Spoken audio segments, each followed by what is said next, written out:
like I'm dying.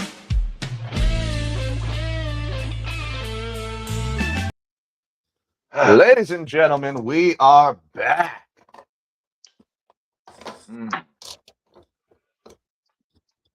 We Yeah. here. I just want to ask, how has your week been? My week has been pretty fucking miserable. It's been a pretty rotten ass week. Yesterday was pretty good. Hoping today's more of the same. Made some wonderful lamb shanks last night. Tonight we're doing a ham. Ooh.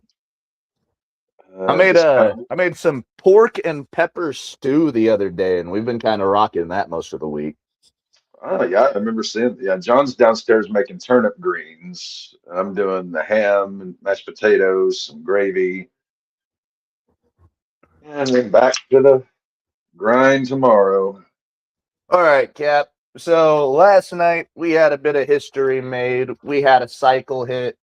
Is Bryce Harper now the oldest player to hit for the cycle? I do not believe so. Let me. Because what? He's 34, 35? I mean, Oldest unless player to unless ever hit. Ricky did it. Dave Winfield was the That oldest makes some player to- sense. at 39 years of age. Okay, so not too far off from being the oldest, but it's still pretty fucking impressive for anybody to hit the cycle, let alone somebody over the hump of 35. Well, also his first time ever doing it, which you think how many games Bryce Harper has played in. Look, you think of how many legacy games Bryce Harper has, like games where he's been the absolute man. Mhm. And you're telling me this is his first cycle? I mean, I'm sure he hit one in high school and shit like that, but Yeah. I mean, trust me, I remember watching him his rookie year in 2013 for Washington. I remember that because that was his rookie year. He ran into the right field wall to catch a ball, knocked his ass cold. oh yeah, came up bloodied and shit and still played, right?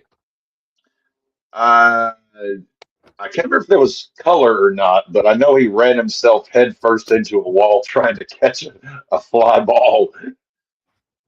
He was very Cam Scattaboo when he hit the league. That's a good way of putting it. But yeah, Bryce Harper hits the cycle at 35 years old.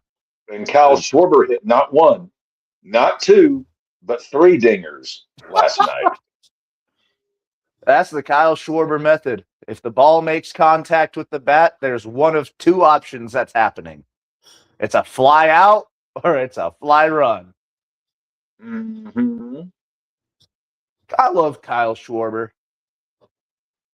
I miss Kyle Schwarber. I know he only played for us for a little bit, but I miss Kyle Schwarber. So the home runs traveled 456 feet, 457 feet. And what was the third one? It's not showing me here. So I think what you're trying to say is Kyle Schwarber's getting a nice little note in the mail today saying he's got to go get his piss tested. I mean, after all these years, I highly doubt he's. I mean, he would have popped positive at some point in time by now. I highly doubt he's juicing. I mean, honestly, with the testing now, I mean, we see guys get popped for PEDs a few times a year. Yeah, that they haven't even actually taken. It's something that was just chilling in like a pre-workout or something. Well, I mean, let's just call it roughly 25 years. I mean, we've gone from basically you knew pretty much everyone was on the juice and there was no testing to now it is very rigid testing and they pop. And you kind of get surprised whenever someone pops because let's take it about 10 years. 10 years Usually back it's not so. obvious ones. No, because like It's not the you take bigger. this about It's the you take it smaller about dude. 10, 15 years back, who are the people that were getting popped in like the late 2000s, 2010s? You got your Ryan Brawns, you got A-Rod, you got, some guys that were, stars of their team, but didn't necessarily show like a McGuire or a Canseco. Like when Robbie Cano popped for PEDs, I was like, Cano? You're shitting me. Well, I mean, if you would have ran, let's just say you ran the current, PED testing, call it 2002, 2003. Well, see, the thing is, McGuire, what he was on was not a banned substance by the league at the time. No. He was on PEDs, but they weren't listed. I mean, even at that time, they had a list of banned substances, but what McGuire was on was not on that list. So it's sort of I forget. McGuire was like, and I remember this because, people were making a joke about creatine. Oh, they're on creatine. This is this. It was it was androstenedione. Yeah. Which Is what is McGuire was on, which is was not another on the form. list. It wasn't on the list, but it was another form of anabolic, wasn't it? It was. I mean, it wasn't an anabolic roid. It was a supplement you could get out of a drugstore. Okay. Because at the time, the commissioner, Bud Selig, famously, he went to his local pharmacy and was able to find this particular supplement on the shelf. Yes, creatine, androstenedione. I mean, McGuire was on shit, but it wasn't banned at the time. And he was actually also putting in crazy number of hours at the gym. I mean, he was a big motherfucker, but people forget, like, his rookie year in Oakland, he hit 49 homers. And he didn't have the biceps like that just yet. No, I mean, he wasn't at his biggest. His rookie year, he hits 49 homers, but because he was on the same team with Canseco, he kind of got. Which, I mean, Canseco, I mean, we all remember his tell-all book, Juiced, which anytime a player writes a tell-all book where he names names, I take it with a half a grain of salt. Because these athletes are petty, bro. These athletes they're fucking jealous too. Well, see, and it wasn't like, okay, obviously, McGuire's body didn't transform the way Bonds' body did. Yeah, because Bonds got the big head. Yeah, his shoe size, his hat size. I mean, Bonds, to quote Bob Costas, looked like he had been inflated with a bicycle pump. Because Bonds was a skinny, lanky, but powerful dude. Then he just became a powerful dude. Yeah, because again, Bonds in his early days, like he was still hitting like 20, 30 dingers a season. No, he was a 40-40 guy. Yeah, he was a 40-40 guy. He was also stealing bags. Yeah. Not so many. Ricky had to have been the first 40-40 guy, right? I don't think Ricky ever hit 40 homers. I mean, I know he stole over 40 bags, obviously. Look that up real quick. Look that up real quick. Who's the first 40-40 guy? First. Because I know Ricky's had some seasons where he popped off at the bat. Canseco was the first 40-40 guy. Oh, well, what do you know? Did Ricky Henderson ever hit 40 home runs? Most home runs in a season by Ricky Henderson. Oh, that's a good one. That's a good one. That'll tell the tale. They'll probably be like 34 or something. 28. I thought he hit 30 in a season. 28. Damn, all right. Well, see, here's the thing that people confuse in baseball. They see a guy in the minors or in college, and he's just, quicker than, greased owl shit. Like, this guy can fly. Oh, this is going to be the next Ricky Henderson. People forget Ricky Henderson was a career 275 hitter. You can't Yeah, steal unless you're getting on. We saw that with Billy Hamilton back in, the mid 20 teens, because Billy coming up from Hamilton was Cincinnati. arguably faster than Ricky. Yeah, Billy Hamilton was a career 230, 240 hitter. Was it even Uh, that? I think if I remember his best season, he hit around 240, uh, somewhere in and around And there. this was an era where like I feel like batting lineups are a lot more fluid now, But back in the day, like They've changed tremendously. I mean, you forget just yeah, 5, 6 years ago, they were experimenting. The Angels famously did this with Trout, moving their 3-hole to their 2-hole. yeah. Fucking whenever I first started watching, like you would have your fastest, your speediest guy batting number one. If that was your shortstop or if that was your center fielder, that's where he was. Number two is a guy that could get on base because coming up at 3 or 4 is the guy you're expecting to drive in a run. And then, you the move down. 2-hole was the guy who could get on. He usually would have a pretty high average, or would have some speed, or would have bunting ability. He was sort of a, I hate I'll to use Jack Jerry, kind of a jack of all. I'll give you a great example. Michael Young played for the Texas Rangers. 200 hits every year for like 5, 6 straight seasons. Career wise, I think he was around like 270, roughly 270, 280 hitter. I forget exactly. But he always, like, his spot was the 2-hole in the Rangers lineup at that time. Who was number one? Kenny Lofton. Yeah. On the tail end of his career, obviously, but that was when I first, kind of got into to Michael Young. So you had Kenny Lofton leadoff, Michael Young in the 2-hole, and then Mark Teixeira in the 3. Yeah, Big Tex at the 3. Yeah.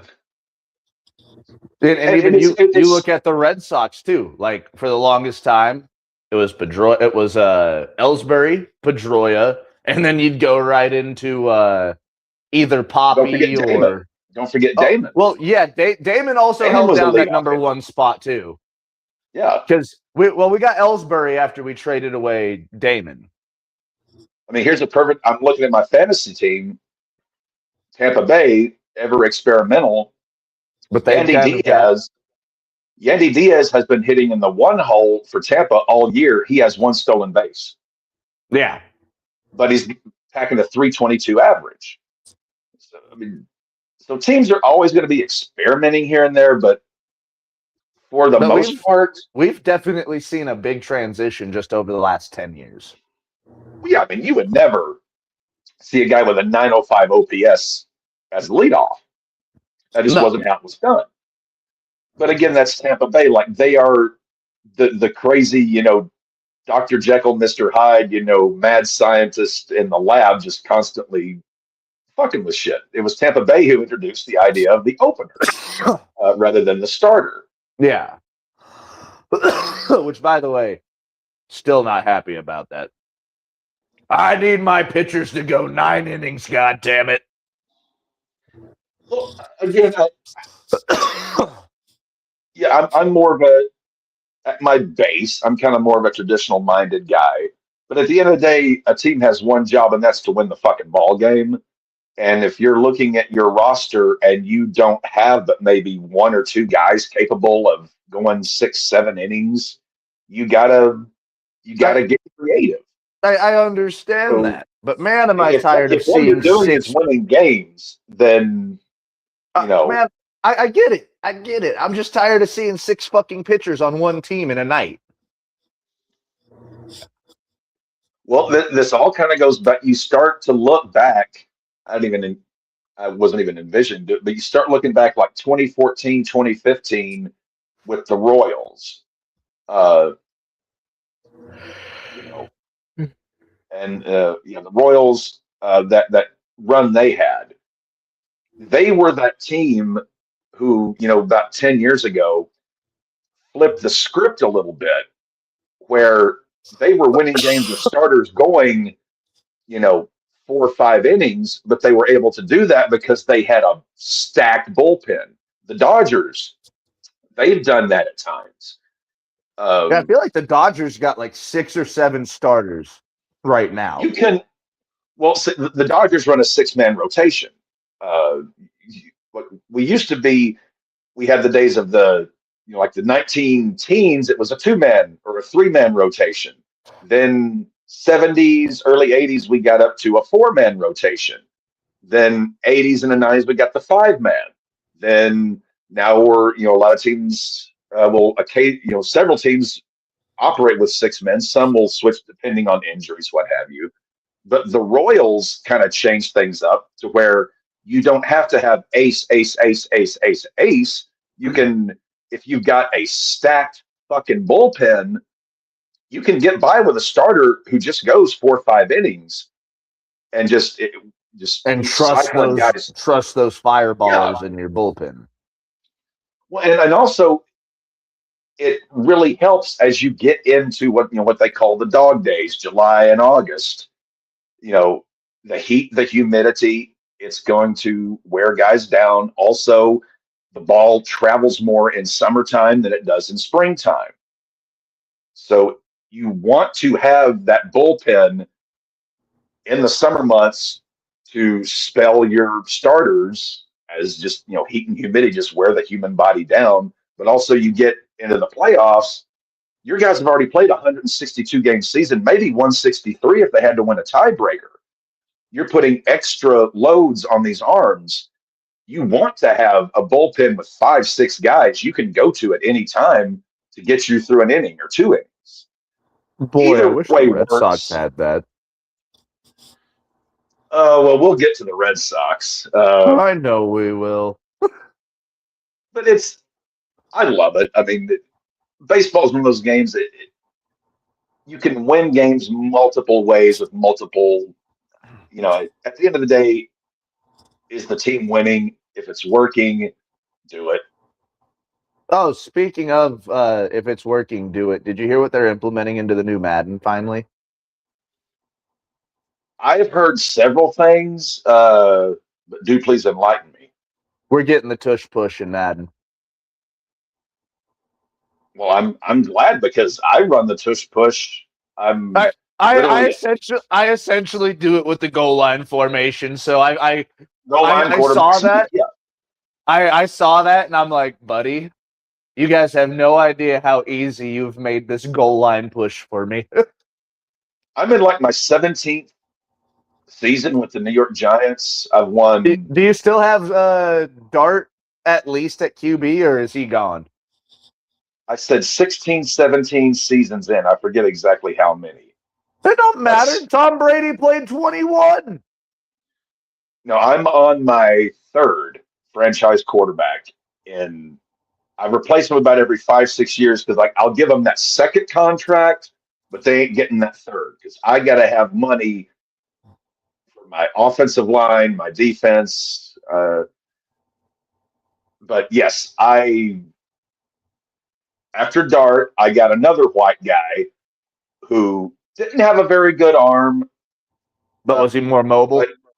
But more, well, equally as mobile as Dart, but with a little better deep ball. My quarterback I've got now, my 3rd franchise quarterback, great deep ball guy, but not that mobile. But he's a bigger, beefier dude. So QB sneak, he's like 6'5", 230. I mean, it's just, so you got to have a Ben Roethlisberger at Q right now. Yeah, a Ben Roethlisberger with dreadlocks. All right, so we got past Bryce Harper. We talked a little bit about the old days. Kat, let's talk about the new days. What are these MLB standings looking like? Well, the new day, as I understand, they got future endeavor. They're gonna pop up in AEW, and we're gonna get As some they fantastic. We're gonna get some great matches out of them yet. Still, We're gonna get New Day FTR. We'll get New Day and Edge and Christian maybe. New Day New Day and Bucks is actually like I'm not very. I don't look forward to a lot of Young Bucks matches because a lot of them have the same formula. I'm looking forward to a New Day and Young Bucks match. I don't think I've ever looked more forward to a retirement ceremony for a wrestler than I have. Just waiting for that day when I hear that the Young Bucks have. But hell, you've off. even got some young tag teams that could have some crazy matches, like Nick Wayne, the Guns. You've got Oliver and Price. Like them versus the New Day would be awesome. So MLB standings. Well, we'll get to Cap's sadness. American League East, Yankees have had a really good 10-day stretch. They're 7-3 over their last 10. They have retaken the top of the AL East. The Rays have kind of fallen back down. They're 3 games back. The Jays are 9 games back. I really do not know what exactly has happened to Toronto this year. Baltimore, we've heard of like championship slumps, but usually that's to start the year. We are in. Well, again, it's June. Yeah, we're in late June now. Like you should have some shit ironed out. Well, you either should have it ironed out or you should be on the cusp of getting it ironed out because we've seen. I mean, this is all throughout the history of baseball. Teams get hot at the right time, and they can overcome those stuff. It's not often. You think back to the New York Giants, 1956. At one point, they were something like 15, 17 games out of first, heading into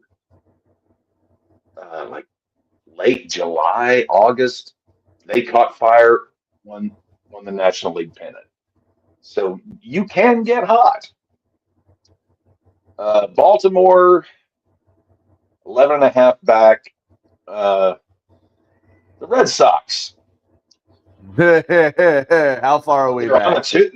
Well, they've won their last 2. They're 4-6 over their last 10. They have a 31-43 record, 14.5 games out of first. The worst home record in baseball at 12-25, but a winning record on the road, 19-18. Which is so dumb. It's so stupid. They've got too many. We talked about this they've got way too many fucking left-handers in that rotation, man. And then we've got more left-handers in the bullpen. Fenway is hell on lefties. If you're going to be a lefty in Fenway, you've got to be a fucking good lefty. They need to get some righties who are, good. American League Central, Guardians have overtaken the White Sox. It's been very kind of back and forth the last couple of weeks, but I don't think I've seen Chicago and Cleveland throwing haymakers like this since the 90s. They're a game up. We're 5-5 over our last 5. Today we are at Detroit. And Detroit, we'll talk about them in a minute, but Jesus. Yeah. Well, you heard what Scooble said. No, I actually didn't. What did I miss? Okay, so the trade deadline is July 30. It's usually July 31st every year. This is Scooble, the last year of his contract. Yeah, because they didn't re-up him, but they decided to go get Framber Valdez and shit. Right. Scooble, in a press, this is about a week or so ago, or maybe even not a week, but basically Scooble said Tigers have to start playing better or else, which means, to me, that agent is looking for a deal somewhere. if in a month they're still just, packing up multitudes of shit, Scooble's he's like, fucking trade me.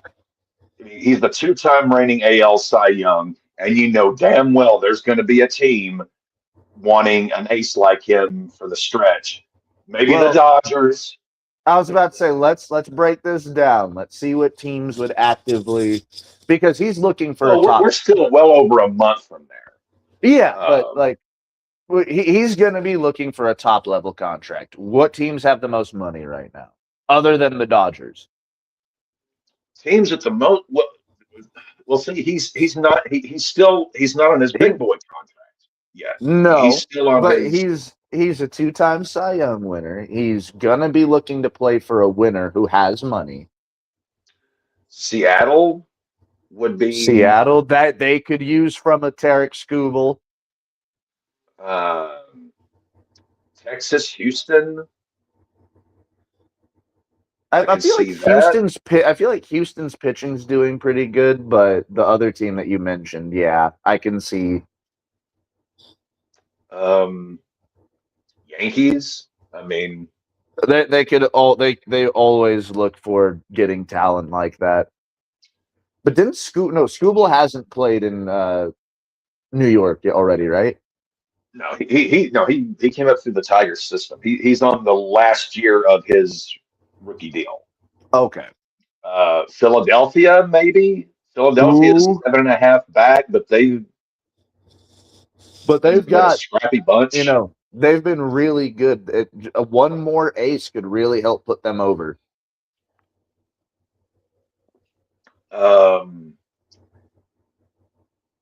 Milwaukee, maybe. Could you imagine Mizorowski and Skubal going back-to-back days?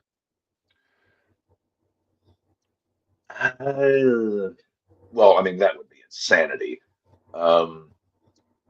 I don't think Cardinals are going to be buyers just because when I'm Cardinals thinking are always sellers. They're always sellers. Teams that aren't out of it who would have the money. And again, this could change in 45 whatever days until the trade deadline. I'm looking Philly, Milwaukee, Cubs maybe, depending on where they're at, Seattle, Texas, Houston, New York. I mean, there's a half dozen potential landing spots there, but that's going to be if Scubal's just like, okay, trade me. Which it sounds like he wants. Because he's still under contract for the rest of the year. And if he stays, they are gonna owe he's a free agent like after this year. So he's gonna have his pick of the pick and choose where he wants to go, unless Detroit just gives him a wicked offer. Which they could. Detroit's got a bit of money right now, don't they? I mean, they're owned by the same family who owns the Red Wings. But Detroit is 8.5 back. Unless they, I could see Skubal being a deadline deal, or he could get injured and hold out for the rest of the year. Unless a team, like a real competitive winner with some money that he may think, hey, after this season, I'd like to stay with that team, comes around and offers Detroit, a lucrative deal. Let me see here. American League Central. So the Twins are 4.5 back. Tigers are 8.5 back. Kansas City's 9. Man, I may have made the wrong call this year, thinking Kansas City. Well, they've been hit by injuries too. Well, I made the wrong call because they're the worst team in that division. Injuries, they've gotten older in some spots. I mean, maybe I was a year ahead, but they have a negative 42 run differential, which is second worst in the American League. Oh wow, who are they behind? Oakland. But Yeah, I was about to say. I'm pretty sure it was Oakland because I think we talked about that last week. But the AL West, Seattle is leading the division by a half game over Oakland. Texas is 2 back. Houston is 3 back. Angels are 8 back. What a weird fucking division this year. Oakland, despite having a minus 52 run differential, is only a half game out of first, which is bizarre to me. Like, so, the math, like, to me, I see they're a half game back, but they have a negative 52. To me, I'm thinking water's going to find its level and they're going to kind of crash down. Texas has been playing better a bit over the last few weeks. I mean, I like Texas's chances over Houston's. That's not to say I like either one, but I like Texas more than I like Houston to do that. National League this year is just like it's 3 teams and everybody else. The Braves lead the Braves lead the NL East by 7.5 over Philly. I mean, no other team is. The Mets are 14.5 back. Marlins are 10 back. I mean, Philly is.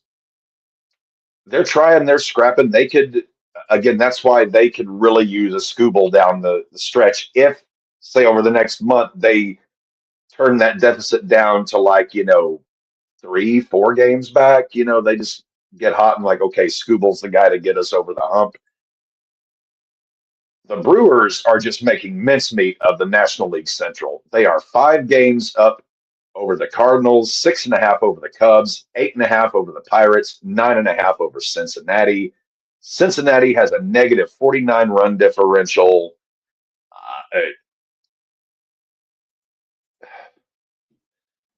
I've said it before and I'll say it again. Cincinnati's problem is that fucking ballpark that they play in, which you play 82 games there. That place is the most hitter-friendly park in all of baseball. It is. It's sort of like Colorado, the Colorado of the Midwest in terms of how hitter-friendly that fucking park is. You cannot win consistently there unless you have got, a stellar fucking rotation, which they do not. They've got some bats, but it's going to be very tough for Cincinnati to win long-term consistently until they fix that, like move the walls back, like do something with it. It's a bandbox. Make the stadium a bit bigger. Then we've got the West. The Dodgers are up 9 games on the Padres. Diamondbacks 9.5 back. Giants 17.5. And then we are the Colorado Rockies, 19 games back, negative 88 run differential, which is the worst in Major League Baseball. But you remember early in the season when we were looking good? Can you take me back? I do. But you are 1 game better at home than Boston. You're 1 game better at Coors than Boston. I don't think think about that shit. I don't think that's a good stat. Oh. I mean, on the plus side for Colorado, they did look. They've got some young talent I do like in multiple spots. They don't seem as hopeless as they did last year. We'll see how things go in the summer. Yes, they're still pretty fucking bad, but they don't, on paper, to me, appear just hopeless, devoid of, any sort of, there's light at the end of the tunnel. It may just be like a flickering flashlight bulb, but they do have some talent they can build around. Problem is, their owner is a notoriously cheap son of a bitch. And he'll probably trade them away. This is the type of guy who tries to negotiate with the trash company. Can we get it? doesn't even want to pay people to pick up his garbage. Yeah, I'm not very happy with the Colorado Rockies. We were doing so well to start the year. When the Red Sox were looking like ass, the Rockies were looking pretty good. And now Yeah. Now you're just like, well, what the fuck do I do? yeah. Just sitting there going, cool, both of my baseball teams fucking suck right now. Is this how it feels being a White Sox fan, Cap? Yeah, pretty close. I love you, brother. Hey, I've suffered back-to-back seasons of 100 losses. I think I'm in the same boat with you, though. The Rockies have done the same, haven't they?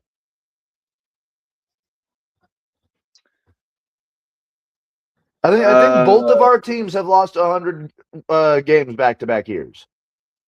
And if not, the Rockies got damn close 2 years ago with like 96 or some shit.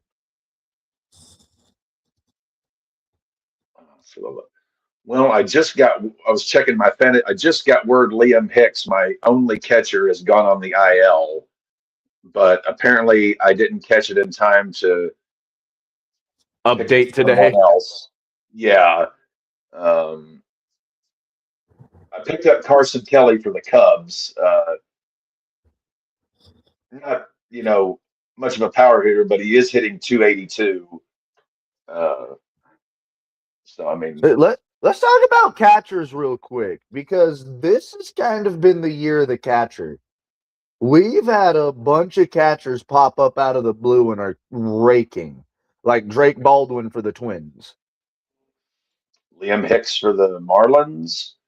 Fucking not Cal Raleigh. He's not been doing too hot, but we've got a crop of younger catchers that are fucking crushing it right now. Well, that's why I said, I mean, he had an impossible act to recreate. He hit 60 homers last year, but he was only batting like what, I think it was like 250? I was going to say 251 if I'm not mistaken. He was Somewhere in 251 with there. 60 Like, homers. that is Kyle unsustainable. Schwarber numbers. Kyle Schwarber numbers. Yeah, I mean that is what you call a uh, you know an anomaly, a statistical anomaly. To Yeah, hit that because many home Aaron runs Judge, on the other hand, Aaron while Judge being like can a career totally 230 hitter. recreate that. Aaron Judge can totally recreate 60 just because he's that locked in of a hitter. I mean, think about, guys who, you look at historically who hit 50, 60 home runs in a season. They were batting usually, the very least, in the 270s, 280s. I McGuire, think one of the only outliers there is I think Jose Bautista, whenever he hit 50 plus, I think he hit like 248 that season or 250 that season. the year McGuire hit 70, I think he was batting 299. Jesus. No wonder they were walking him all the fucking time, because every time it got across the plate, it was getting hit. Well, all-time walk leader Barry Bonds. You have any idea how crazy that is to be the all-time walks leader and the all-time home runs leader? I think at the peak of the Bonds homer, he had something like a 650 slugging percentage, which is astronomical. Mm-hmm. That's just like he is just getting walked. Typical, slugging percentage guys are going to be slugging, 200 to 300, depending on whatever. Bonds in one season had like a 650 slugging percentage. That's fucking nuts. Like, it's like come on. Yeah, and then there's Barry. Yeah, it's just statistical anomalies. They happen and they stand out. Where were we going before that? We were talking about Colorado. Oh I don't yeah, think they're I'm hopeless. pretty sure they've got back-to-back 100-loss seasons. Oh, let me. So 20. We know they lost over 100 in Last 2025. year. I want to say we were either like They 96 were at losses 10. or They were at 101 in 2024. so we are The both. Cubs, We are both so shit. both so both the Rockies and the White Sox posted back-to-back 100 loss seasons. I don't think we're going to do that this year. We're No, because 39. the Rockies could. We still can. I You mean, guys, on the other hand, we have 39 wins, which means between now and September 30th, we just need to win. Was it 63 minus 39? We need to win 24 games between now and September 30th to stay. If we win at least 63 games, worst we could have is 99 losses. This is what I'm reduced to as a fan. Well, if we only lose 99, no, you're like the parade that's going on in New York. You are going to throw a parade in Fayetteville. It'll be a one-person parade, but we didn't lose 100 games. no, I'm not going to throw a parade for not losing 100 games 3 years in a row. If the White Sox ever do win another World Series in my lifetime, I would try and make an effort, if possible, to get to Chicago for the parade. Oh, you would have to. But you figure, I mean, the White Sox have won 3 World Series. Our last one was 2005, but the last one before that was 1918. So we went 87 years. That's a nice drought. Yeah. So I'm figuring. So we're at an 87-year clip. I'm 39. I'm guessing I don't have 87 years in me, so I probably won't live to see another White Sox World Series. Uh, Hey, you but never know, man. You hopeful never know. pessimism, pessimism, faithless optimism. All it takes is one good year. You have no idea. This could be the year with your group of like randoms and Munetaka Murakami. Well, Murakami is he off the IL yet? Not yet, Uh, not yet. I think he he's should be thrown it coming into the off. list. I think he's coming off this week. Well, also Davis Smith, our ace this year, he's pitched pretty. He had his worst game of the season on it was Tuesday or Wednesday in New York. He gave up 9 He's earned runs in 3 1/3 innings. he's on the bump today, isn't he? Yes, he is pitching today. I actually have 6 of my starting pitchers on my fantasy team going today. Davis Smith is one of them. Let me see. Who do I have? I have Bryce Elder, Nick Martinez, Davis Martin, Peyton Tolley, and Stephen Collette. Dude, I don't know why. I had a weird dream about Kolek the other night. I had a dream about Stephen Kolek, and it wasn't a good one for him. Why are you having dreams of all the athletes you could be having dreams about? Why was Stephen Collette finding Let his me way explain. So Okay. so you know how sometimes you'll have a dream that kind of feels cinematic, right? Like it feels like a movie scene is playing. Well, for some reason, on the TV was a baseball game. Baseball was playing, and Stephen Kolek, in my dream, had went 4 innings, 8 hits, 6 runs batted in, and 2 base on balls. I remember seeing that stat line specifically. Well, today the Royals are hosting St. Louis, who also have Dustin May, who's been probably the hottest pitcher in Major League Baseball for the last month. Oh no, another Red Sox pitcher leaves Boston and has a fucking killer year. Who would have thought? And a righty. I believe May's a righty. The right-handed ginger goes to St. Louis. and he has a fucking breakout year. I'm sick to my stomach because didn't he have like a 5 ERA last year with us? Let me pull up Dustin May's fan graphs here. He had a pretty high ERA with Boston his last year, I think. Actually, he was with the Dodgers before he got traded to the Okay, Cardinals. okay.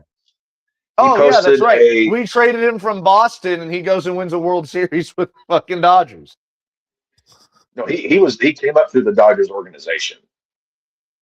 I could have swore that we had Dustin May. You may have last year, after the trade deadline, because he played for two teams last year. Oh, okay. So he posted a 4.96 ERA last year. He has a 3.75 ERA this year. But he's here's striking out at a high clip, isn't he? well, Dustin May, if you take out of all his first start of the year, he gave up 6 earned runs. That was March 29th. April 4th, he gave up 7 earned runs. So you take out his first 2 starts of the year. Since April 10th, he has allowed no more than 4 earned runs in 1, 2, 3, 4, 5, 6, 7, 8, 9, 10, 11, 12 starts. Jesus. So he's definitely a reason He's the having a Cardinals good. He's having a good. He has 75 strikeouts to 81 innings pitched. So he's averaging a strikeout roughly every 4 batters. Jesus. It's something about playing in St. Louis, man. You're either really good as a Cardinal or you're not. I am going to go The run flip to the side of restroom that, real quick. Cap, you continue and carry on the show. I was saying Peyton Tolley has 60 strikeouts to 58 innings. So he's averaging a strikeout quite often.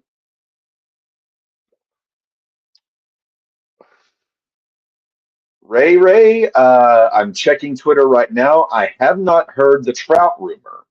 Let me check my Twitter messages.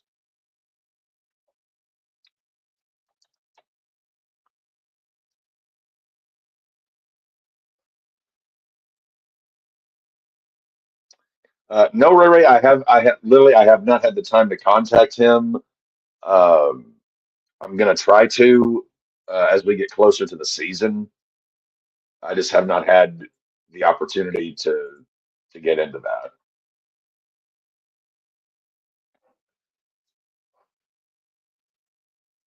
But Mike Trout to the Dodgers, I mean, he's still got how, how many years does he have left on that contract? I want to say he's still got at least 4 or 5 years left on that massive contract he signed with Los Angeles. Well, I mean, the Angels, no one man is going to, I mean, Trout at his peak prime, yes, he was probably the best baseball player in baseball by far. He was the only active player on pace to get 4,000 career hits. I mean, Trout was a beast, but the injuries have just decimated. It's sort of like retro watching Mickey Mantle. Now, granted, Mantle was a switch hitter, but he was a center fielder. Trout's a center fielder. He still got power, but I don't know. He's hitting like what 230 something this year. Um, Trout's Trout's a shell of itself. But I don't know where the Dodgers would stick him. I guess they would put him in center field. I mean, that's his position. But anywho, as soon as Matty gets back, we will be delving into a little bit of NFL.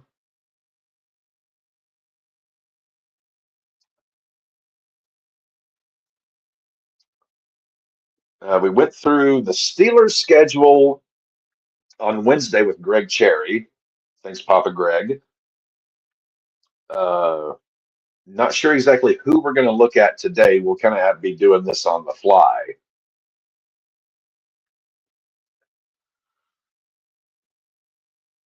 Well, actually, Ray, you may want to stick around because we were going to do the Cowboys Wednesday, and we decided not to. So maybe we'll go through the Cowboys schedule today to get our win-loss prediction for them. We shall have to see there.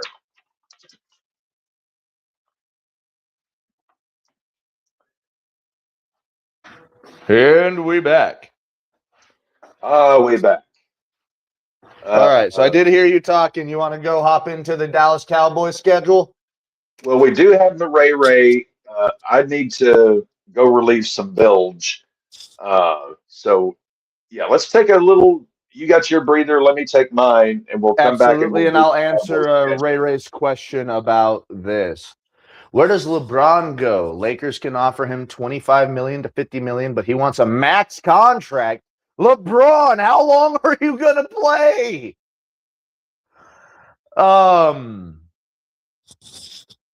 Most likely the Warriors. I mean, the Warriors are trying to make the most out of Steph Curry's window that they can. I don't see LeBron going to Golden State just because he'd be more interested in building his own super team. I don't think he would be interested in going to, a team with, already established Steph, Draymond. I mean, LeBron's fucking galaxy's better than Draymond ever could be, but I don't know, man. Where can I see LeBron going? It'd be crazy to see if he goes to Dallas, wouldn't it? Him playing with Cooper Flag and Kyrie and AD and that would be nasty. Oh wait, no, AD's in Washington now. I'm not sure. If I'm LeBron, you got nothing left to prove, Bubba. Unless you really want to make some of those records completely out of reach. That's the only thing he's doing at this point. Unless he wants to help Bronny get a title. Oh, if you guys have the choice between LeBron and AR-15, I'm sorry. AR-15 is going to go play in the fucking China League over LeBron leaving. But you could probably get a good package for AR-15 as well. So I don't know if you guys are more worried about LeBron, you guys are probably going to get rid of somebody else and bring somebody else in.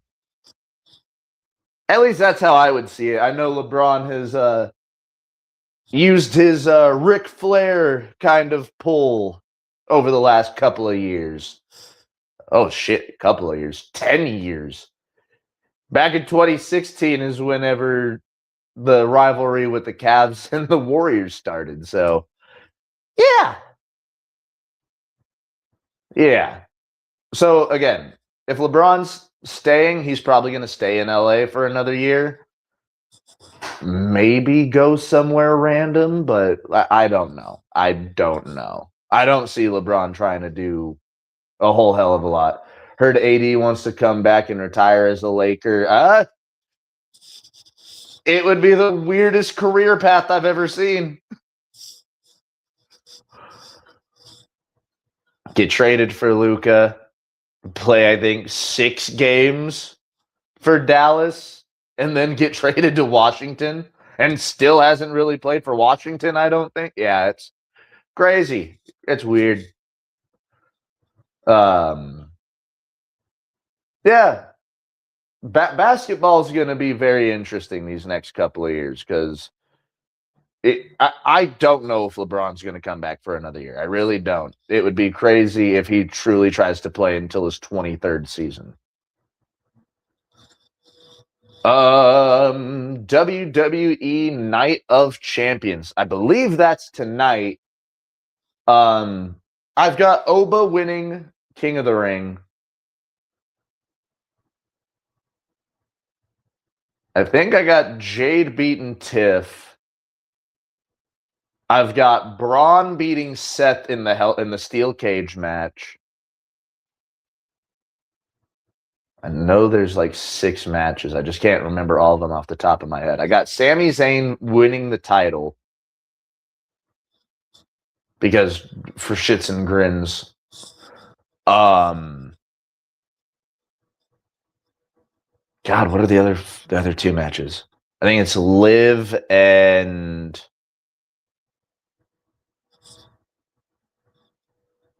Cap is back. He might be able to look up the card for me. Oh, WWE Night of Champions. Okay, it's June 27th, so it's next weekend. Okay. Well, I got through 4. I got through 4 of the matches. I just need to know what the other 2 are. Let's see. WWE Night of Champions. I got through 4 of the matches. Hard. Let's see. Well, I mean, you named 4 matches. I mean, isn't that the quota now for? It feels like it, but I think they got 6. I think they're. I don't remember. Tiffany. So we got Tiffany versus Jade. I said Cody Jade. Cody versus Gunther versus Sammy. I said Sammy. Seth versus Braun in a cage. I said Braun. Trick versus Ricky Saints. Oh, that should be a fun fucking match. I'm gonna go with Trick. Then Io versus Liv and Uso versus Oba. It should be Io getting the Queen of the Ring and Oba probably gonna run through Dom. Okay, well, because RAWBallers, we're all about the fans. We've got our buddy Ray. We were gonna do the Cowboys Wednesday, but Jeff Meacham is a Cowboys fan in name only. What is it, a Cino? Cowboy in name only? If that.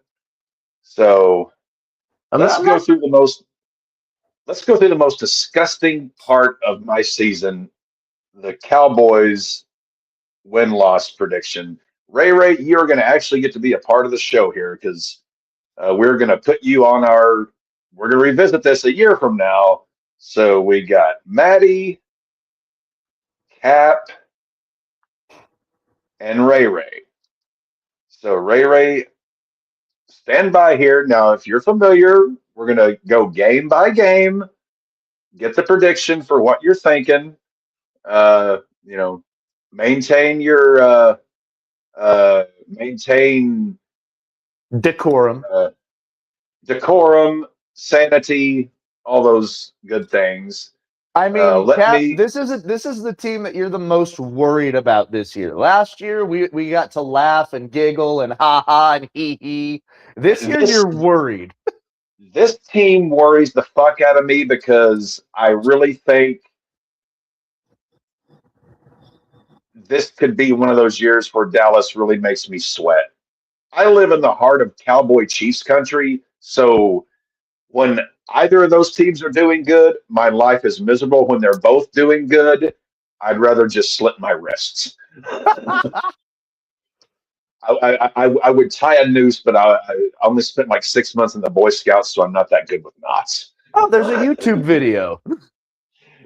This is how you tie a noose. It's easy if you're not obtuse. All right, so let me share the screen, y'all. Yep, and I will pull that up. Yeah, Cap, you really are worried about the Dallas Cowboys doing well this year. Can you give me a little bit of reason why that is? Okay, I think this offense is going to put up points. Well, they usually do. Well, between Dak, Pickens, Lamb, Ferguson, Denver Broncos legend Javonte Williams, a good offensive line, this team is primed to score points. The defense is improved. They drafted probably the best defensive player, like trenches type player in the draft this year. They've got Clark that they got in the trade from Green Bay. This team worries me because they could wreck some shit. Men's USA Soccer, they won 2. See, this is the thing. Like, I don't follow I love soccer, I really do. But when I do have a chance to follow it, it's strictly Premier League. I'm an Arsenal fan, guns up. Um, but I'm how do I phrase this? I love the World Cup. It's fantastic. It's great. It's just it's not on my radar at this point because I am so fucking busy between work, baseball, and getting ready for football season. Uh, you have no idea how much time I spend working on fantasy football and fantasy baseball. That's the reason I am the three-time, three-time, three-time RAWBall champion, going for four-time, which would make my sixth fantasy football championship since 2017. And in that period, I took a year off. So Cap is like the Ric Flair of fantasy football. To be the man, woo! Actually, no, I should say, to be the captain, woo! You got to beat the captain. I have slain every challenger, but this year I've got the biggest bullseye I've ever had in my life. 3-time. Everybody wants my head on a pike. So I started a month earlier this year than I normally do. Dev wants a piece of my ass. Piz wants a piece of my ass. Davey wants a piece of my ass. Matty wants a piece of my. Everybody wants a piece of Cap's ass. So, yeah. I gotta train hard. I gotta prep. Say my prayers, take my vitamins. Training prayers and vitamins. Anywho, okay. So I got it pulled up here. Can you see that, Matty? Yes, I can. Yes, I can. And I see that first game. Kat, go ahead and pull out our list of previous predictions so that way we can keep them kind of linear. I have them right here in our files. Because we're starting off with the New York Giants, and we already done the creatine Caucasians earlier in the year. So we already done the Giants. You had this as a loss for the Giants, as did I. Which makes sense. So this is Sunday Night Football, the first Sunday night game of the year at the Giants. I think, and again, I'm not shitting on the Giants.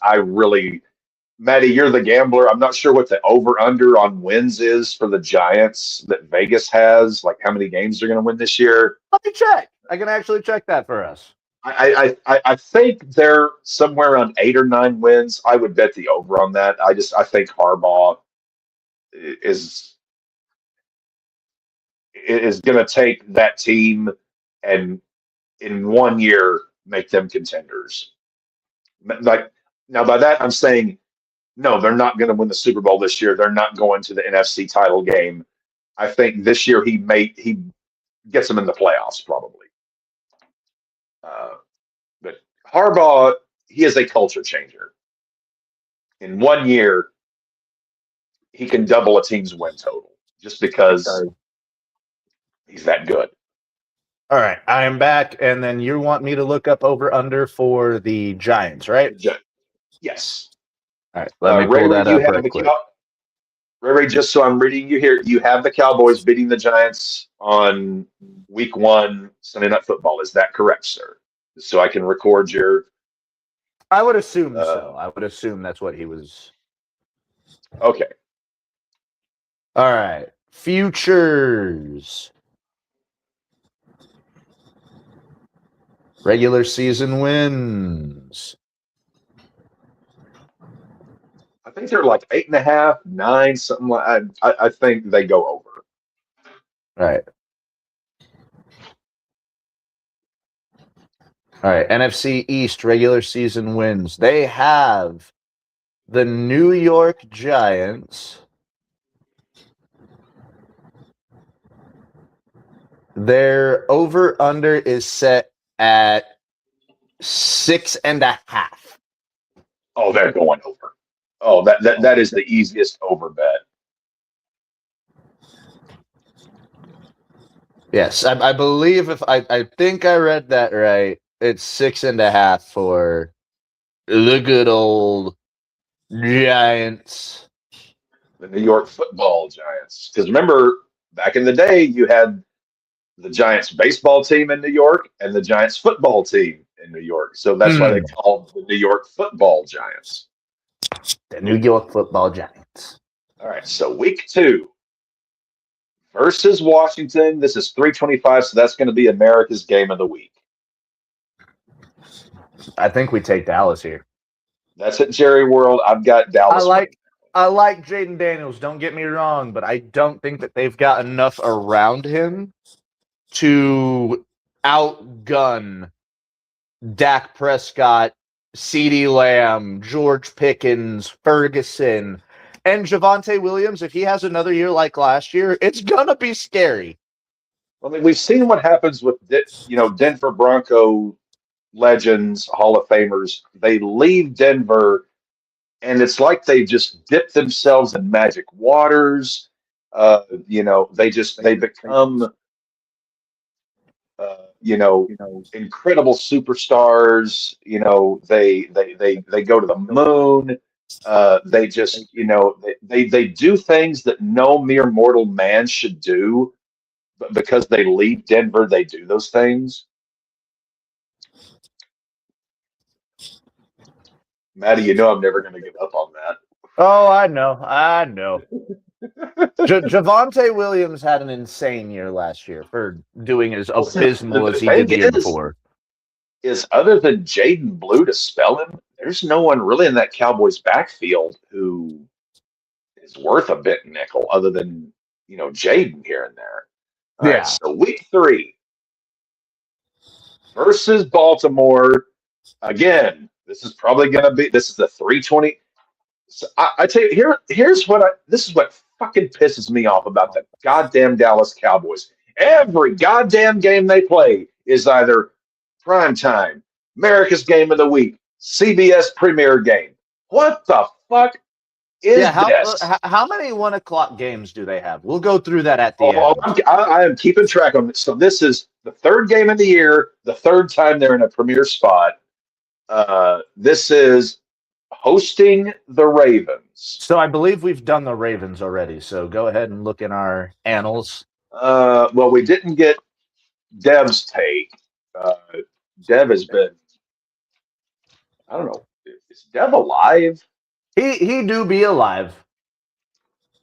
I have this as a win for the Ravens, simply because. Oh, this is the Brazil game, I think. Yes, this is the Brazil game. I am taking last year, a great theory I heard once, and I got to give credit to Colin Cowherd on this one.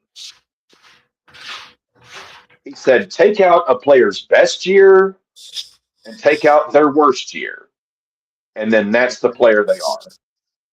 I'm taking out last year for Lamar, and I'm taking out his MVP year.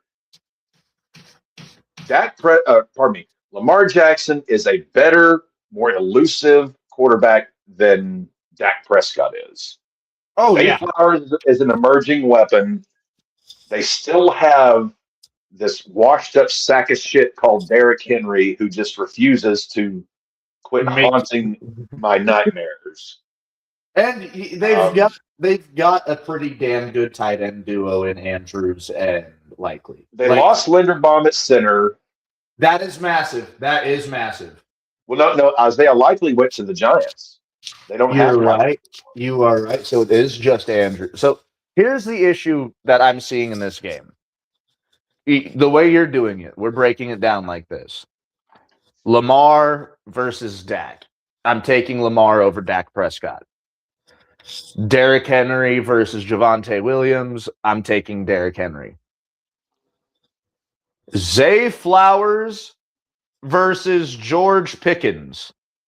This isn't even the number 1 wide receiver for the Cowboys I'm comparing to the number 1 for the Ravens. I'm taking George Pickens over Zay Flowers. Any other wide receiver on that core, I'm taking CeeDee Lamb over. As Well, for the tight end, since this is a bit of a tie-in, would you care to hear how I have those three receivers ranked in sure, yeah. fantasy? I have Pickens number 8, CD number 13, Zay number 14. I've got him just behind CD Neck and Lamb. neck with CD. Part The of thing, that is go ahead. because Zay's underlying metrics scream success to me. Dude, he's a great wide receiver. Don't get me wrong. Again, He's a that's my great wide receiver. It's so just Ray, you've got this as a loss for the Cowboys. Is that correct? no. He said lose Ravens. Yeah. So this is the Cowboys lose to Baltimore. Is that correct, No, Ray? I think he's having Baltimore lose.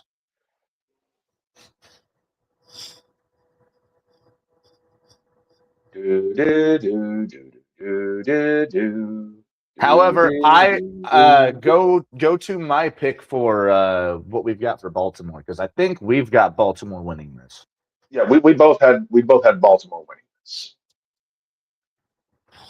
So Ray will probably pop into the chat. So if you want to just hop into the next game. well, he said lose Ravens, so I'm going with a loss there. Okay. All right. So week 4 at Houston. Oh, Houston's. Hey, it's a daytime game. Okay, so this is the first. So this is at 12 p.m. on Fox. So this is their first non-peak presentation game at Houston. I am taking the Texas team here.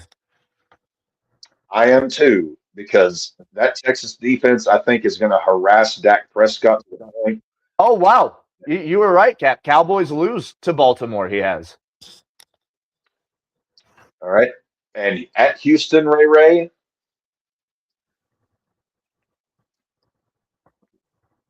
Win for the Cowboys, he says. Okay. So let us proceed. Week 5 versus Tampa Bay, Thursday night. It should be a firefight. It really should, Well, because that is I their think 4th primetime presentation game out of 5. all right. I'm calling it right now. This could be one of the most fun games all year. I think we might see a combined 8 or 9 touchdown passes between Baker. You remember the Thursday night game between the Rams and the Chiefs, Mahomes' first year as a starter? Are we talking the 51-54? I think this is going to be that game. We could easily get that. I think we're going to get like 8 or 9 touchdown passes between Dak and Baker. So it's going to be a tight fucking game. I'm going to give the edge to Dallas, though. Me too. I think it's going to be a high-scoring, close game. The defenses might as well not even come out on the field for this one. Yeah, this could be an Igbuka career game. Like, he might have 3 touchdown receptions this game. I am insanely high on Igbuka. I have him just behind George. I have Igbuka 9th overall. Damn. Wide receiver. I think that might be a little high for Igbuka. He did kind of fall off middle of the year last year, but that was due to he got hurt and Baker got hurt. You look at the first 6-7 games, Igbuka Insanity. But, right. Yeah, I'm going to give this game to Dallas. It should be one of the most fun games we have all year. And it's a Thursday night Amazon, so Matty's just going to be sitting there jerking off all night. Oh, I'm going to enjoy the fuck out of it. Week 6 at Green Bay, Micah Parsons' revenge game. Yeah, circle that for Mike. That is the second Sunday night game that Dallas has. So 5 out of 6 of their first games are in prime time or featured spots.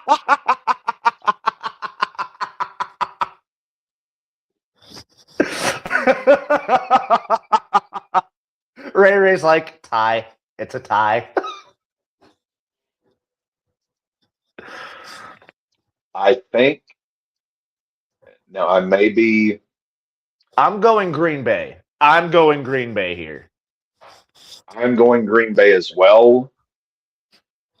Uh, I'm sorry, Ray. Micah Parsons is going to snap Dak Prescott's leg.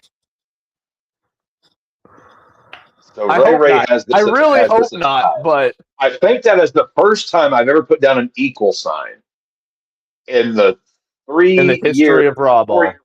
4 years of raw baller. I think that is the first time I've ever put down an equal sign. All right, so and I think Jordan Love is primed for a great year. I also really, really like Christian Watson. I love Christian His Watson. his Do they still have Dobbs? underlying numbers on pardon? Do they still have Romeo Dobbs too? Who was the wide receiver they just lost this year? Dobbs got Reed got traded. All right, it was Reed that left. They've got Watson. They've got Tate. They've got Tucker Kraft. And I think Hart or Musgrave as well. So they've got two pretty good tight ends that are on their young contracts. I like Green Bay here. It's on the road. They just had to play a short week against Tampa. And hopefully they get a running back. Well, now Jacobs, that stuff hasn't been adjudicated just yet. No, But y'all it is not yet. When Jacobs missed games last year, I forget the name of his replacement, but his replacement did more than fine. Brooks. I think it was Brooks is his last name. He did more than fine last year. All right, so we are going into week 7. Monday Night Football at the Eagles. Raymond said we could win over Green Bay, but I think it will be a tie. 6 out of 7 of your first games are either prime time or centrically featured. At Philadelphia, Monday night. I am sorry, Philadelphia. I'm taking Dallas here.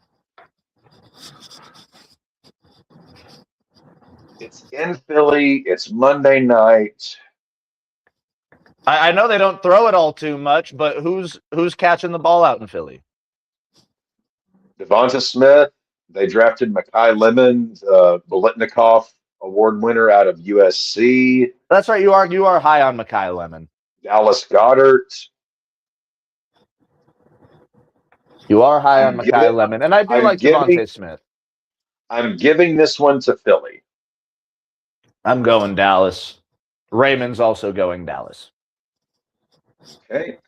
So week 8 versus Aaron. Oh my God, it's at noon. Holy shit. Let me crap my drawers. So this is your second game in the first 8 that is not a prime feature. Dallas wins this one. Dallas should beat the ever-living piss out of the Cardinals.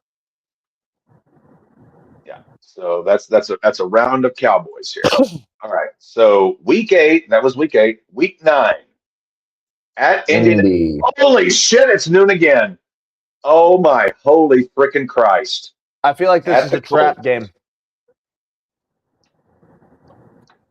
Well, is Taylor healthy? Wait, hold on. Dimes healthy? I think Raymond said that they lose to the Cardinals. He said we had trouble with them. So, Ray, so you're calling Cowboys lose to Arizona? The Cardinals. Correct. Okay. All right. So at the Colts, you think Dallas wins this one? Yeah. He says Cowboys win. I think the Colts win here. I think this is a trap game. I think Jonathan Taylor gets one of his usual 220-yard games. And Ray does confirm, yes, a loss to Arizona. I'm giving this one to Dallas. Matty, you said you're giving this one to Indy? I am giving this one to Indy. Okay. All right.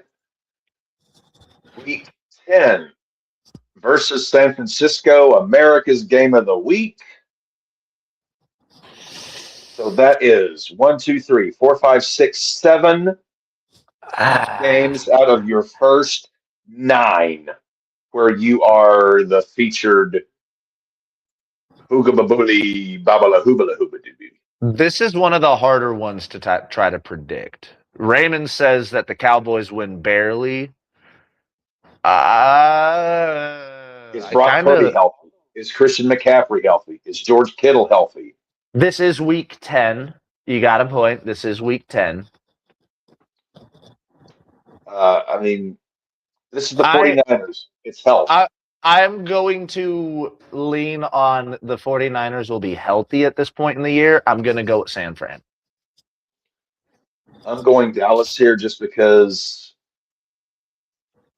I think this is the year where shit finally falls apart for San Fran. They've either they just gotta fucking rebuild. Like this is it's done. Like I think years from like 20 years from now, they're gonna be looking at this San Francisco squad we've had for the last 4 or 5 years. So like we look at that Buffalo squad from the late 80s, early 90s. How the fuck did they not win a Super Bowl? I think they're going to be saying the same thing about the 49ers the last half decade. How the fuck did this team not are you guys just that fucking incompetent? Yeah, because they've gotten to a bunch in the last like 5-6 years. So you're giving this one to the Niners. I'm going San Fran this one, yes. Okay. All right. So week 11 versus Tennessee. You're playing at noon. This is a home game for Dallas. Yeah, this is a Dallas win. This is an easy Dallas win. Yeah. Tennessee is. Better get back to Tennessee, Jed. Sorry, I've been listening to a lot of Grateful Dead lately. Ray, I'm guessing you have your boys beating the Titans, the Tidy Whiteys. There we go. All right. So, week 12, hosting Philadelphia. This is Thanksgiving, or is this Black Friday? This is Thanksgiving. I'm going to take Philly on Thanksgiving. Let me see. I had this as a loss for Dallas. They're hosting Philly at this point.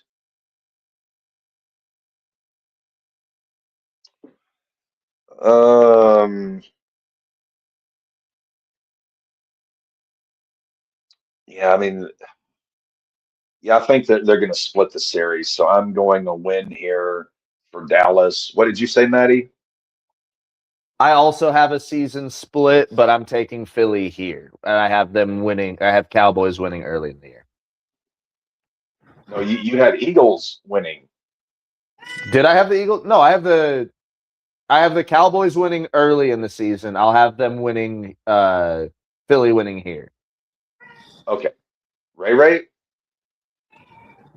You always went on go effort that, Ray. Okay, so here we go. It is week 13, Monday night at Seattle. So that is 1, 2, 3, 4, 5, 6, 7, 8, 9. So 9 of your 13 games are in featured spots. Do we think what Sam Darnold did last year is going to happen again this year? Do we think Seattle's going to be that good this year? I don't see them being the dominant force they were.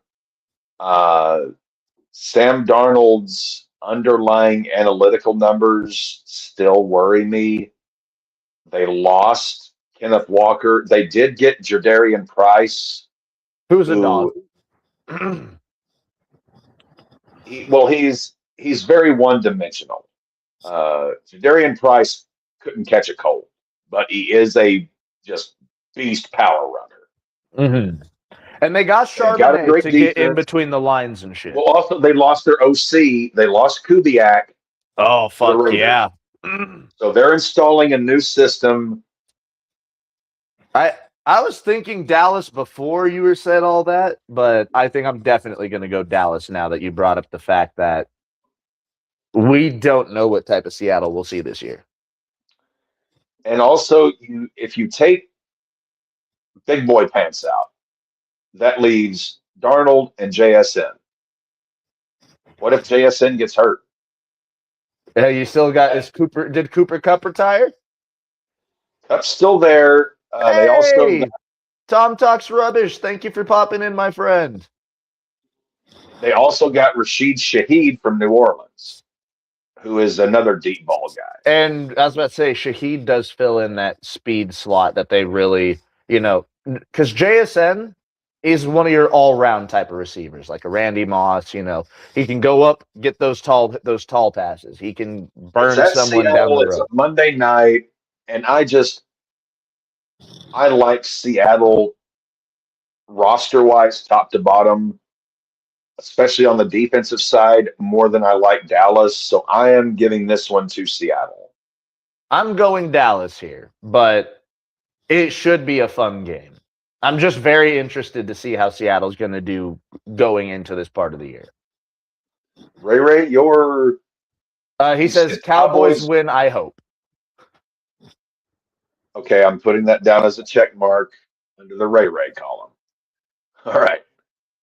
So, week 14, bye. The bye week. This is a late fucking bye week. Yes. At the Rams. And of course, it's a feature game. Okay, at the Rams. So that is 1, 2, 3, 4, 5, 6, 7, 8, 9, 10 out of 10.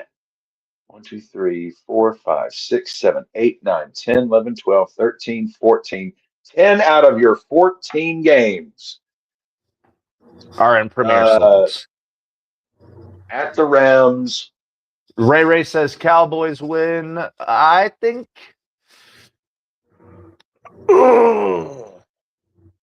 I'm giving this one to the Rams. I want to give this one to the Rams. I really do, but Matt Stafford's an old man. He was an old man last year, and look what he did.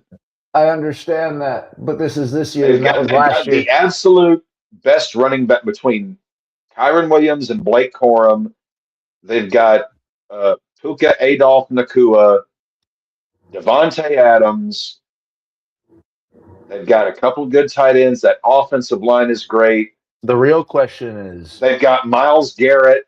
Will Aaron Donald be back? Because if he actually comes back, this could be the Rams' year. I think I'm going to take the Rams. All right.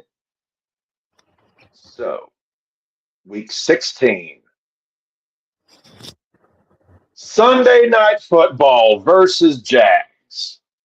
This is the third Sunday Night Football game that they have all year. This is the 11th, either prime time or feature slot game. This one I'm giving to Dallas because I like Liam Cohen. I think Trevor Lawrence took a huge step forward. I like a lot of pieces Jacksonville has, but this is. I think this is a Cowboys win here. Now this I would say Cowboys. You mentioned trap. You mentioned trap game. This could be a trap game late in the year, depending on how things look. I could see this as being a trap game potentially. Well, you have to remember, Trevor Lawrence made Kansas City look foolish last year in prime time. Now that was a depleted Kansas City. Yes. So what was your prediction here? I'm going Jacksonville, and Raymond's going Cowboys. Okay. So we have 2 games left. Week 17. Hosting the Giants at noon. Damn, Oh my holy Jesus. almost open and close with the same team. I'm going Cowboys here. I think Giants are going to play their hearts out, but ultimately, well, actually, we did the Giants. What did I have? Skibbity bobbity boobity. Yeah, what did we have as their final game of the year? No, this isn't the final game. This is second to last. Well, yeah. Giants. I had. Damn it. Yeah, I have the Giants losing here. And I have. Oh, damn it. That was the Cardinals, Giants. You have the Giants losing here as well. Well, Raymond has the Giants winning here to split the series. Okay. Week 18. This is probably big Washington. At Washington, flex game. And that what do I have the Giants at the Cowboys at right now, win total wise? 1, 2, 3, 4, 5, 6, 7. You have them at 8. Okay, so damn, I really don't have them doing that well this year. I'm gonna take the Cowboys winning here to get damn. That'd be a 9-8 record. I'm taking Cowboys here as well. So let's tally up, boys. So that is 9 and 8. One, 2, 3, 4, 5, 6, 7, 8, 9 wins for Matty. I've got 1, 2, 3, 4, 5, 6, 7, 8, 9, 10, 11. 11 and 6. 6. Ray, you have 1, 2, 3, 4, 5, 6, 7, 8, 9, 10, 11, 12, 13, 3, and 1. Why am I not surprised? I mean, he does have them losing some surprising games, though. See, like the Cardinals beating them. That would be a surprise. I could see Ray's record coming to fruition. I think mine is a bit more. I could see them getting. I could see it being 12 and 5. I could see them winning one that they shouldn't, losing one they shouldn't. So 11 and 6, 12 and 5. Ray's got them 13, 3 and 1. I got them 9 and 8. I think they've got a kind of difficult schedule this year.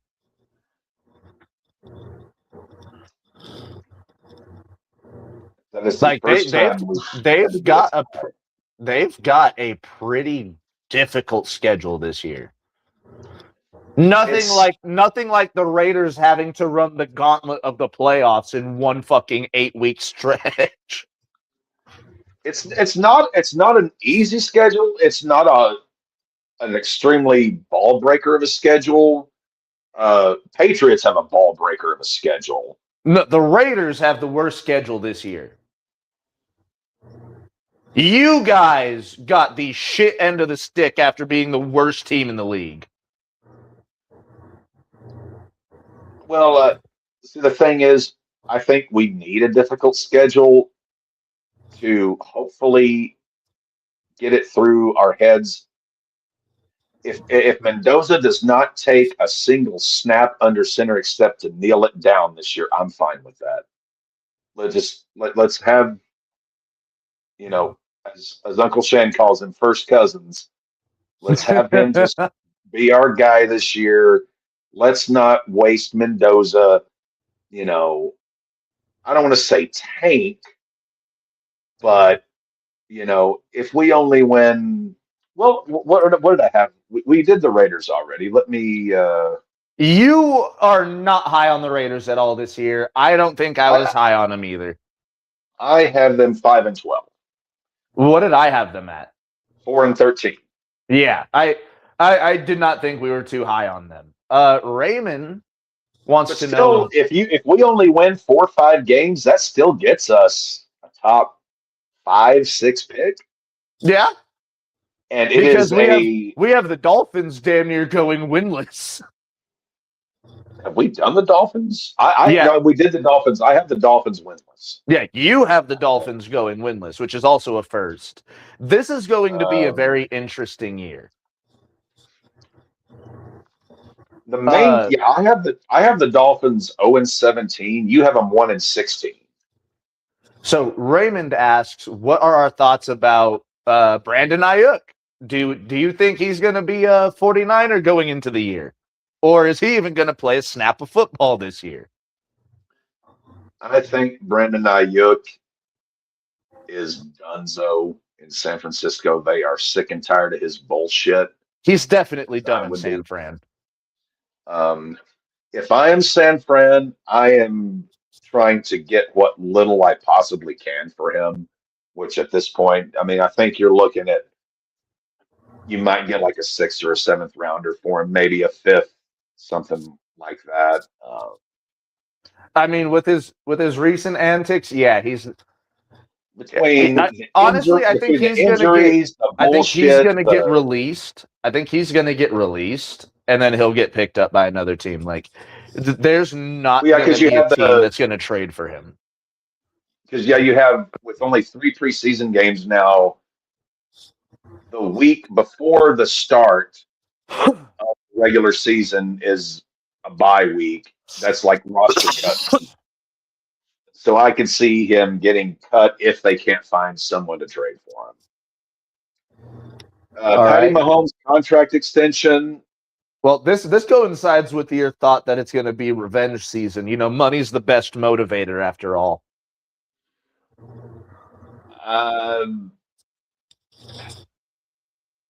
I think it's going to be revenge season for Mahomes. How big was the contract? Like, how long was the extension? Because didn't they sign him to a 15-year extension not too long ago? Basically, I think this contract keeps him in Kansas City for another 10 years, if I remember correctly. KC for life. We'll see. Now, here's the thing. I'm starting to wane a bit on my revenge tour. Here's why. Rashee Rice, there's not a worse thing to witness in life than wasted talent. Xavier Worthy, still a pretty good player. They've got the battered, shattered husk of Taylor Swift's husband.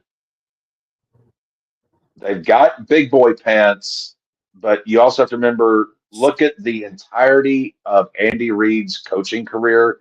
Unless he has a quarterback like an Alex Smith, who is strictly a game manager, he does not run the ball.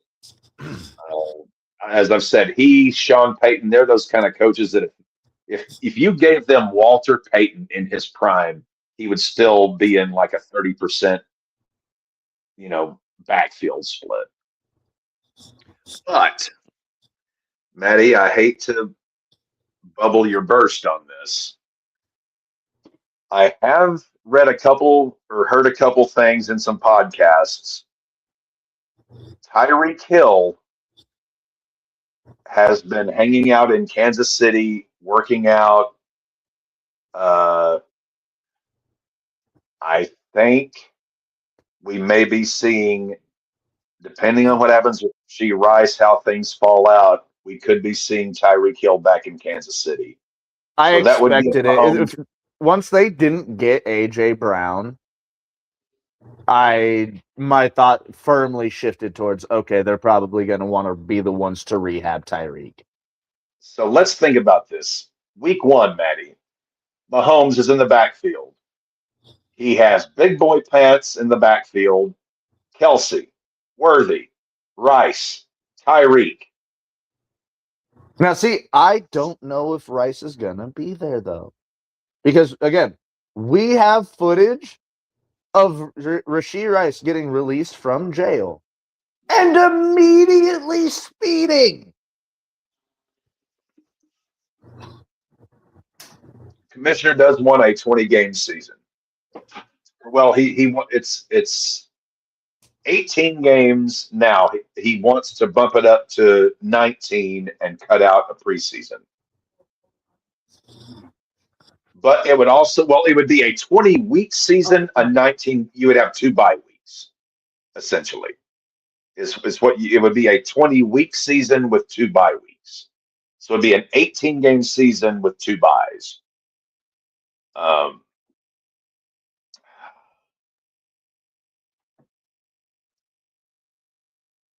The Chiefs need to figure out if it was me, I would have already cut him. I mean, I would have done. I mean, if it's me, I'm not putting up with this shit.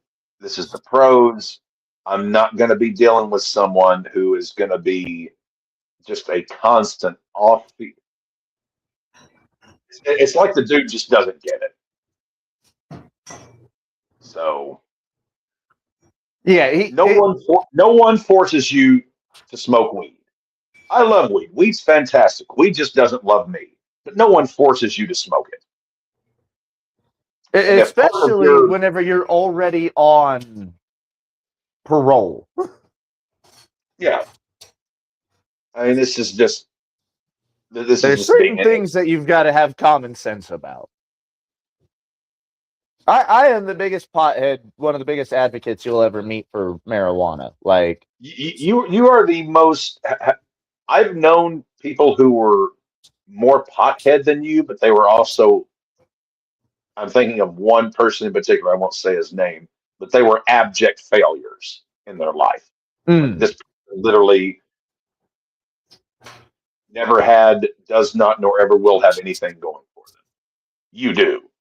You are the combination biggest pothead, but also most successful in combination with the level of pot. All right. So, Cap, we've got like 15 minutes to kill. You want to play some 17-0, or do you want to do the baseball variant? Let's do some 17-0. I mean, actually, pull up 162-0.net. It's the baseball version of it. And then go ahead and share your screen. Okay.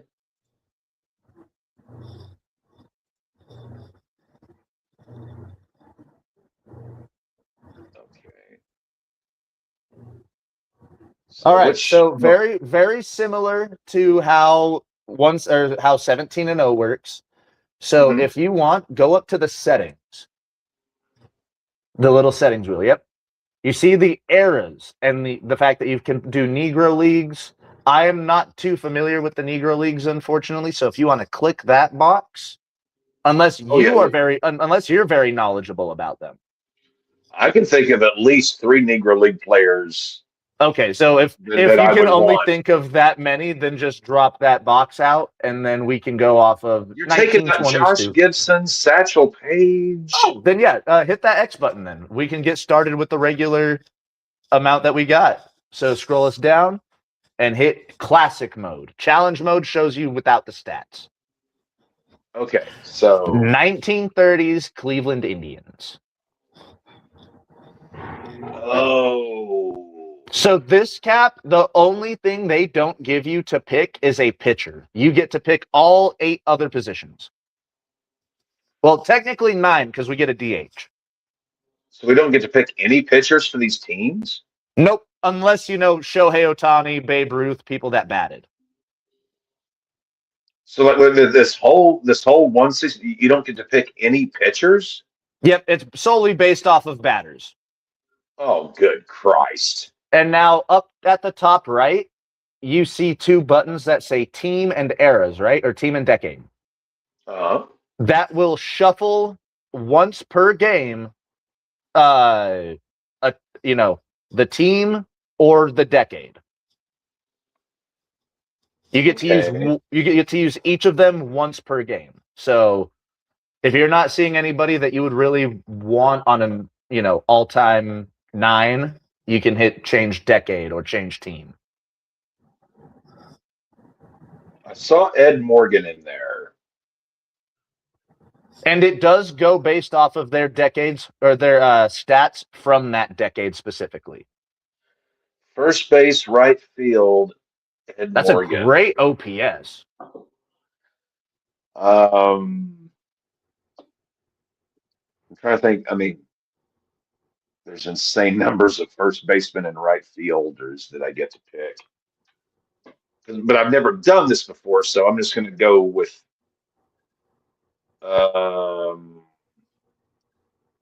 first base, right field.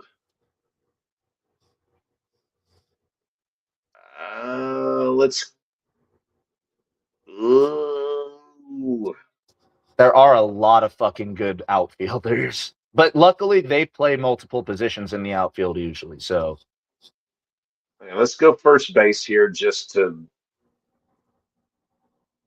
Diamondbacks from the 90s. Luis Gonzalez, Jay Bell. On that. I feel like Luis would be the go-to, yeah? Tony Batista. Durazo.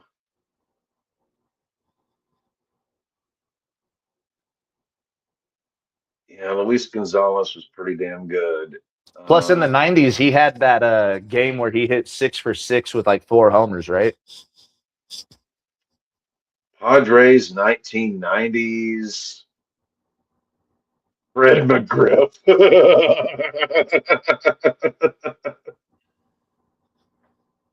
Greg Vaughn. Gary Sheffield. I forgot he played for the Padres in the 90s. Ricky Henderson. Now, that's just taking into account his Padre stats. I think so, because look at those numbers. Those are not his numbers. Tony Gwynn. I would be remiss. Yeah, we can put him at right field. Because yeah, DH, you got like Ohtani, you got Poppy.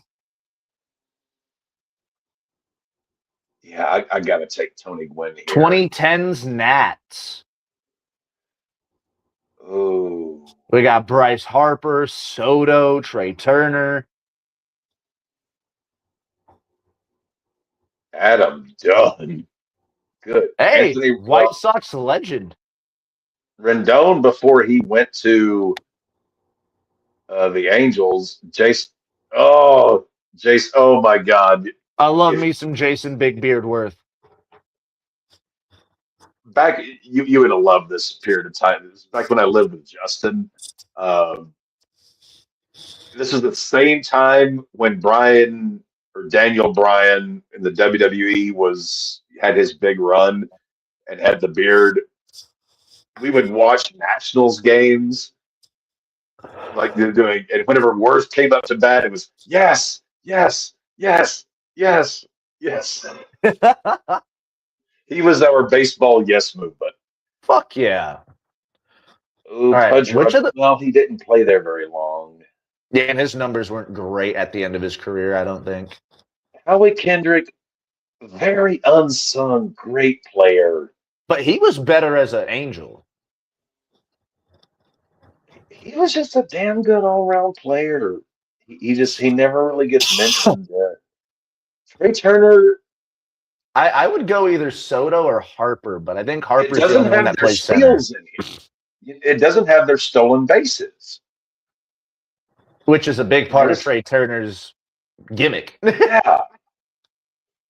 I would probably take Bryce, because like you also got them 42 dingers on there. It's my nephew, my oldest nephew.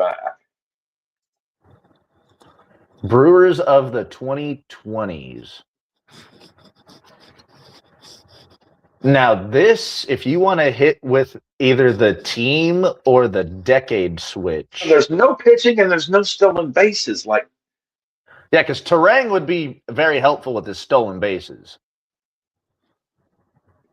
McCutcheon? When did he play for the Brewers? He played for the Brewers. After he got traded out of Pittsburgh.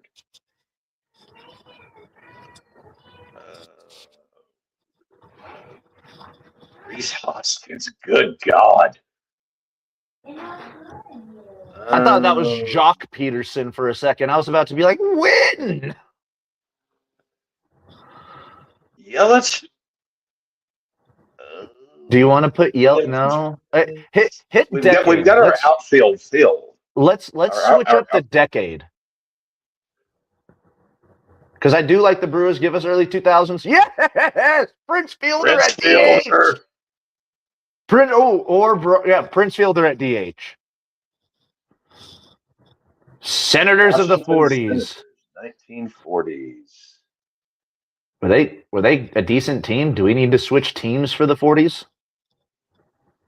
They were pretty loud. You have to remember the Washington Senators are the team that became the Texas Rangers. Oh shit. Okay. So yeah, let's shuffle the team, and then we just got 3 more picks to ride with the teams. The Yankees. The New York Black Yankees. The Black Yankees? What the hell? Yeah, the Negro Leagues. Oh, okay. That's what it was. Okay. Henry Spearman. God, he was damn good. What position did he play? Third base. We do got a third base open. Yeah, Henry Spearman was awesome. All right. Who did we get? The Orioles, Cal Ripken. That's Insta-wagon. Second base, the Cuban Stars East. The 1920s. I know basically nothing about, because you had, again, this was the era of what they called barnstorming. You had the major leagues, which you had the American League, you had the National League, you also had the Negro Leagues, and then you also had, you may have a barnstorming Cuban team, a barnstorming Mexican team. Mm-hmm. So this I know very little about here. I like Angel Alfonso's stats. That was going to be, yeah. Second base. All right, give us a good catcher. Tigers, 1970s.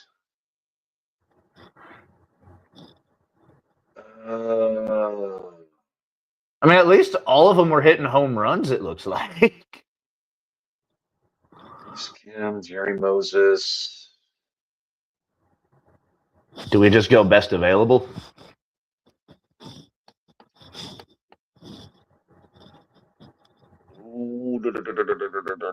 Yeah, because the Tigers in the 70s.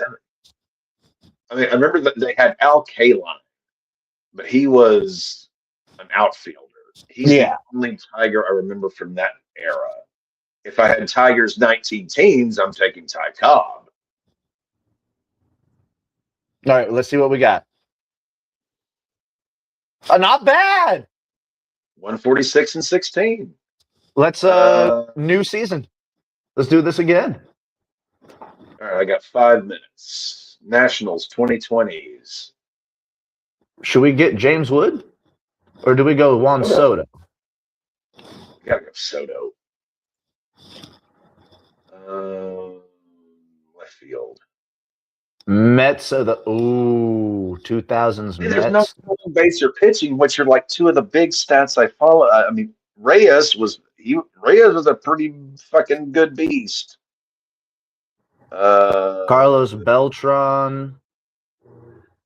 I still say Reyes there.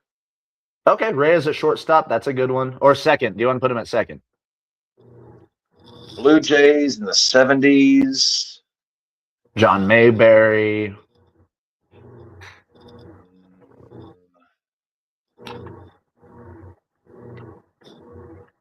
Not very familiar with the Blue Jays from this era, so I'm going to go with You want Matty to? here on the main area. Okay, I was about to say, do you want to shuffle this area?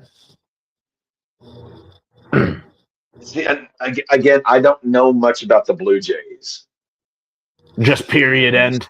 Just period. I know the Blue Jays, before they became a major league team, they were the minor league AAA team for the Brooklyn Dodgers. Mm-hmm. That is the organization that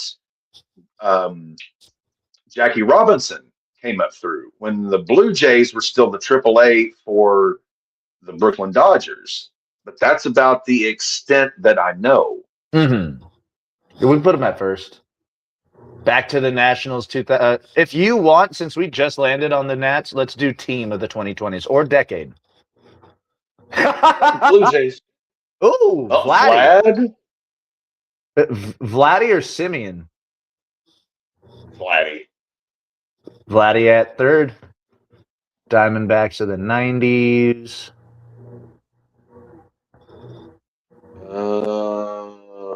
Luis Gonzalez. But I think we would have to put him at DH because we put Soto at left. Reds of the 40s. Which they were not very good. If you want to shuffle the decade and hope to God that we get like the 60s or 70s. 50s. Yeah, they were the Redlegs. Because, again, you remember the Red Scare, communism? Oh, yeah. And when they started the franchise, they're the oldest franchise in Major League Baseball. They were the Cincinnati Redlegs, then became the Reds. Then communism in Russia became America's biggest enemy. They went back to the Redlegs, and then they went back to being the Reds. Interesting. Frank Robinson, gotta go fucking Frank Robinson. I was about to say Cubbies 2020s. Nico Horner. I love me some Nico Horner. Kyle Tucker. Seiya Suzuki. Ooh. Tucker Wilson. Bellinger.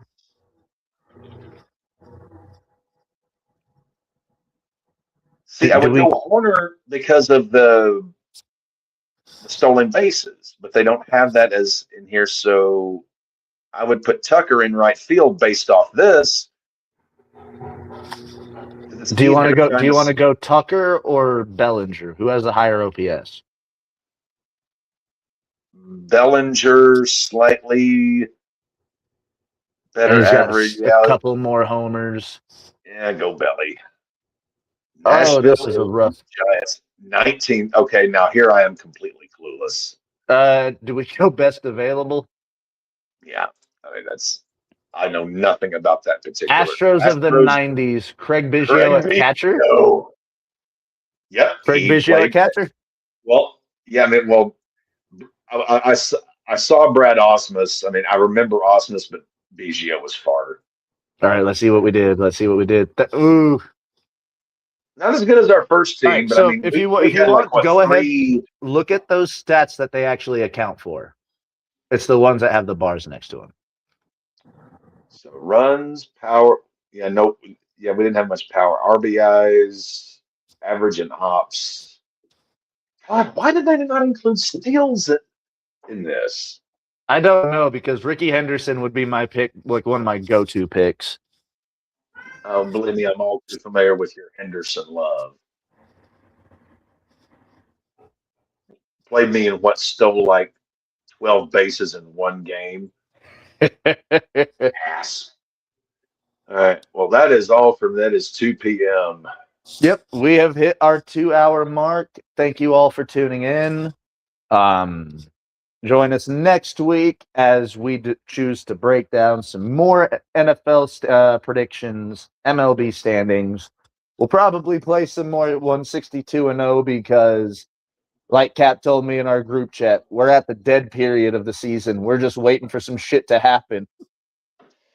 Yeah, I mean, well, in the sports year, essentially, basically, we do have the World Cup going on, which is that's once every 4 years. Basically, sort of Father's Day to the start of training camp preseason in the NFL. I mean, you've got All-Star Week kind of in the middle there, but this is kind of the dead period. NBA Finals sports just year. ended. Stanley Cup Finals just ended. I mean, basically, you're just kind of watching baseball, World Cup. Baseball's getting to the middle part of the year, which really just Got the picks up All-Star after game the All-Star break. Yeah, All-Stars in a month. Which I looked at the early All-Star voting, and it is such bullshit. Like the players that are in there? Or? Yeah. I love that the fans get a vote or get to vote on it, but they're fucking voting in Mike Trout. They're voting in Vlad Guerrero. They're voting in guys they like, not guys who are performing. Well, to be fair, this could be Mike Trout's last year, so. Not if they trade the Dodgers, take him. You got a good point. Watch him go to the Dodgers and. All right. Well, they just got that printing press in the basement. That's what they do. Cap, is there anything that you're doing this week or anything that you want to say before we head off? Well, we don't have Greg Cherry this Wednesday. He's getting canal rooted. So there will be a episode of the Greg Cherry Show, but it's going to be pre-recorded. This program was pre-recorded. Well, what else are you going to record it afterwards? Sorry, North Carlin, but yeah, nothing until next Sunday. I mean, depending on Matty's work schedule. Yeah, we're kind of cruising through the summer. I'm just feverishly working through fantasy football stats. This is going to be the absolute most exhaustive, hardest year I've ever worked on fantasy football. Madden comes out mid-August, All-Star game, then a month. So we're only, I mean... It's going to be here faster than you think. It's going to be here faster than you think. 1, 2, 3, 4, 5, 6, 7, 8, 9, 10. So 70, 1, 2, 73 days until NFL kickoff. 73 days. It's, again, before you know it. Before you know it. All right. I believe this is the part of the show where I remind you all to stay safe, stay healthy, stay hydrated, don't get arrested, don't get pulled over in the state of Kansas. Work like the devil, eat like a king, sleep like a baby. Always protect your balls and fuck the Yankees. Fuck the Yankees, fuck the Chiefs. You know what? We didn't talk about them today, so it's a fuck the Yankees day. Well, it was looking for a while like Tampa Bay may have just been pulling one of those Tampa Bay years, but they've then the Yankees decided to be the boss of the Yankees, the bombers of the fucking 90s, so. Well, I mean, still, it's late June. I mean, not as much can happen as could have a month and a half ago, but still, I mean, 3 games back in June. You can make that up in a week. Yeah. All right. We will catch you all next week. Stay safe, y'all. Ray, thanks for your participation.